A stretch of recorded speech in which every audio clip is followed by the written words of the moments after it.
عورت کا تیسرا کردار ایک بیوی کی شکل میں ہے، اور پھر بیوی کے روپ میں بھی اللہ نے وہ بلند مقام عطا کیا ہے کہ پھر دنیا کا کوئی معاشرہ اور سوسائٹی عورت کو یہ مقام نہیں دے سکا۔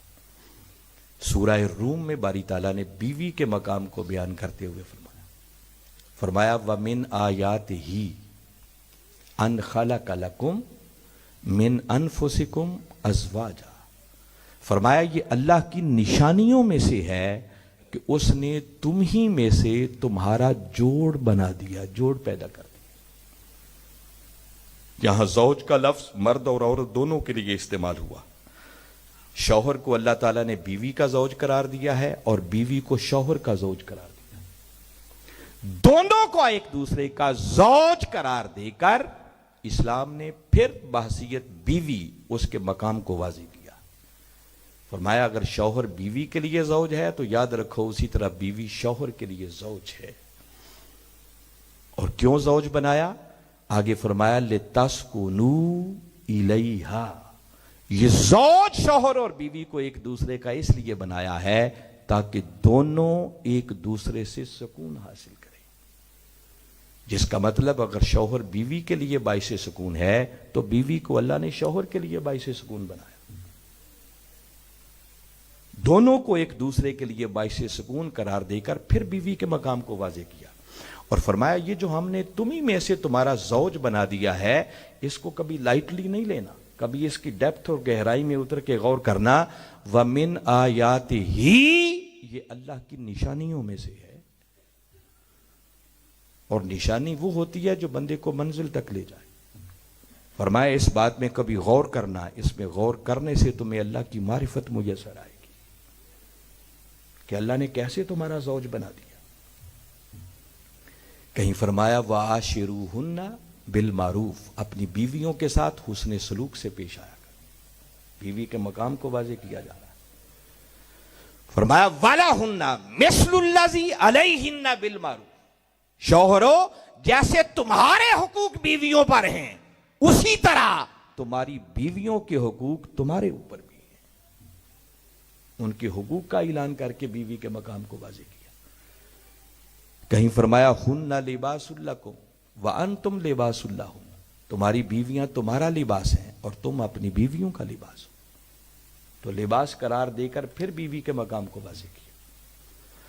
بیوی کے مقام و مرتبہ کو سمجھنا ہو، اور جو بیوی کو پاؤں کی جوتی سمجھتے ہیں، کم تر سمجھتے ہیں، ان کو آقا کا ایک ہی فرمان سنانا چاہ رہا ہوں۔ میرے آقا صلی اللہ علیہ وسلم نے فرمایا الدنیا متاع وخیر متاعها المرأة الصالحہ، فرمایا یہ دنیا ایک متاع ہے اور شوہر کے لیے اس دنیا کی قیمتی ترین متاع اگر کوئی ہے تو فرمایا وہ اس کی نیک اور صالح بیوی ہے۔ فرمایا اس سے قیمتی تحفہ شوہر کے لیے اور کچھ نہیں ہو سکتا۔ میرے آقا نے فرمایا تم میں سے اچھے وہ ہیں جو اپنی بیویوں کے ساتھ حسن سلوک سے پیش آتے ہیں۔ میرے آقا نے یہ فرما کر پھر بیوی کے مقام و مرتبہ کو واضح کیا۔ تو بحثیت بیوی بھی اگر دیکھے تو اسلام نے بہت اونچا مقام عورت کو عطا کیا ہے، مگر شوہران گرامی کہیں پریشانی نہ ہو رہے ہوں کہ بیویوں کو مقابلے میں لا کے کھڑا کر دیا۔ نہیں، اب آپ کی فضیلت کی بات بھی کرتا ہوں۔ یہ بھی جہالت ہوگی کہ کلیتاً شوہر اور بیوی کو برابر قرار دے۔ اللہ نے کسی ایک نوع اور ایک جنس سے تعلق رکھنے والی دو چیزوں کو بھی برابر نہیں کیا ہے، ان میں بھی فرق رکھا۔ اللہ تعالیٰ نے ساری راتوں کو ایک جیسا نہیں بنایا، سارے دنوں کو ایک جیسا نہیں بنایا، ساری زمینوں کو ایک جیسا نہیں بنایا، سارے پہاڑوں کو ایک جیسا نہیں بنایا، سارے پانیوں کو ایک جیسا نہیں بنایا۔ ایک پانی وہ ہے جو پھالیا کی سرزمین میں بیٹھ کر آپ پیتے ہیں، اور ایک پانی وہ بھی ہے جو زمزم کے چشمے سے نکلتا ہے۔ تو کیا برابر ہیں؟ مسجدیں یہاں بھی ہیں، آپ نماز پڑھیں تو ایک نماز کا ثواب، اور وہی نماز اگر مسجد نبوی میں جا کے پڑھیں تو نماز ایک ہے، اجر 50,000 نمازوں کا۔ پھر مسجد حرام بھی ہے، وہاں نماز وہی پڑھنی ہے، اتنا ہی رکوع، اتنا ہی سجدے، اتنی رکھتے ہیں، مگر اجر آپ کو 1,00,000 ثواب نمازوں کا ملتا ہے۔ سارے پہاڑ اللہ کے بنائے ہوئے ہیں، بڑے بڑی اونچی چوٹیاں ہیں, K2 ہے, ماؤنٹ ایوریسٹ ہے, کیا کیا پہاڑ ہیں, مگر وہ صفا اور مروہ کی بھی ہیں تو پہاڑیاں ہیں نا, چھوٹی سی پہاڑیاں ہیں, کوئی بہت اونچی بھی نہیں. مگر اللہ نے فرمایا ان الصفا والمروۃ من شعائر اللہ, فرمایا صفا اور مروہ کی پہاڑیاں ہیں تو پہاڑیاں مگر میری نشانیوں میں سے ہیں. تو اللہ نے برابر نہیں بنایا کلیتاً سب کو, اور جھنجھوڑا ہے. فرمایا برابری کی بات کرنے والوں انظر کیف فضلنا بعضهم علی بعض, غور کرو دیکھو ہم نے کس طرح بعضوں کو بعضوں پر فضیلت دے رکھی ہے. برابری کا پہلو میں نے بتا دیا, انسان ہونے میں اللہ نے کوئی فرق نہیں رکھا. اب اس نے نماز فرض کی ہے, مردوں پر بھی کیا عورتوں پر بھی کیا, مگر عورت چاند ایسے دن بھی آتے ہیں جس میں نماز نہیں پڑھتی, مرد پڑھتے ہیں. عورت کے نماز میں کھڑے ہونے کا رنگ ڈھنگ اور ہے, اس کے بیٹھنے کا رنگ ڈھنگ اور ہے, اس کے سجدہ کرنے کا رنگ ڈھنگ اور ہے. تو فرق تو ہے. روزے ہیں تو آپ 30 کے 30 رکھتے ہیں, عورت پورے نہیں کر سکتی, اس کو قضا کرنے پڑتے ہیں. تو فرق رکھا ہے اللہ نے, تو فرق بھی ہے. اب اسی طرح شوہروں کو اللہ نے بیویوں پر فضیلت بھی دی اور اس کا ذکر بھی قرآن میں کیا. اب ہماری مائیں بہنیں بیٹیاں بھی غور سے سنیں اس بات کو, جہاں فرمایا وَلَهُنَّ مِثْلُ الَّذِي عَلَيْهِنَّ بِالْمَعْرُوفِ, جیسے شوہروں کے بیویوں پر حقوق ہیں, فرمایا اسی طرح بیویوں کے شوہروں پر حقوق ہیں. مگر یہ بیان کر کے ساتھ ہی آگے فرمایا وَلِلرِّجَالِ عَلَيْهِنَّ دَرَجَةٌ, پھر ہم نے شوہروں کو بیویوں پر ایک درجہ فضیلت عطا کی ہے. یہ شوہر اور بیوی کی بات ہو رہی ہے. سورہ نساء کو اگر پڑھیں اور اس مضمون کو بڑے اچھے طریقے سے وضاحت سے سمجھنا ہو تو سورہ نساء کی آیت نمبر 34 ہے.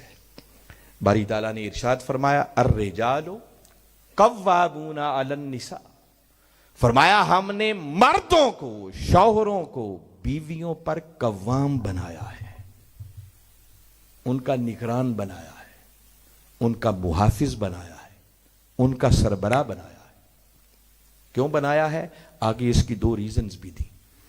پہلی ریزن بیان کی, آگے فرمایا بما فضل اللہ بعضهم علی بعض, شوہروں کو بیویوں پر اس لیے قوام بنایا ہے, فرمایا ہم بعضوں کو بعضوں پر فضیلت دیا کرتے ہیں, تو ہم نے شوہروں کو بیویوں پر فضیلت دے دی.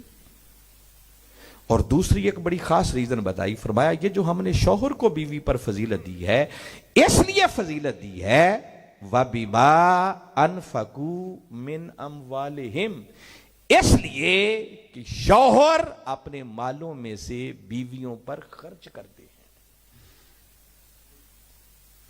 جب شوہر اور بیوی رشتہ ازدواج میں منسلک ہوتے ہیں نا, تو اس رشتے کے بعد ایک نیا یونٹ مارز وجود میں آتا ہے, ایک نیا گھر بنتا ہے.